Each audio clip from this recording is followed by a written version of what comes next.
Ramakrishna mission এবং খ্রিস্টান মিশনের 100 বছর আগে শুরু করেছে। তাই তারা 100 বছর এগিয়ে গেছে।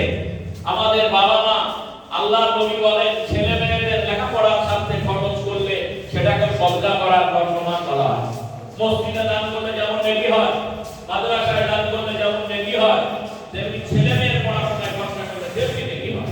সেই জন্য আমি ছেলেদেরকে বলবো, কথা বাড়াও না। আপনারা হচ্ছেন জাতির ভবিষ্যৎ, দেশের সুনাগরিক। মুস্তাক সাহেব তার স্কলারশিপের আপনি লাখ টাকা সরকার করুন। তিনি বলেছেন আমি অঙ্গীকার করছি আমি জীবনে যদি প্রতিষ্ঠিত হই তাহলে আমি মানুষের পাশে দাঁড়াবো। মুস্তাক সাহেব আল্লাহ পাক তাকে অনেক ধন দান করেছেন, তিনি মানুষের পাশে দাঁড়ান। আপনাদের উদ্যোগ নিতে হবে যে আমরা আমাদের প্রতিবেশী একটি ছেলে ভালো পড়াশোনা করে, তার বাবা তাকে প্রাইভেট দিতে পারে না, আমি তাকে অঙ্ক করালে ছেলেটা ভালো অঙ্ক পারবে, আমি তাকে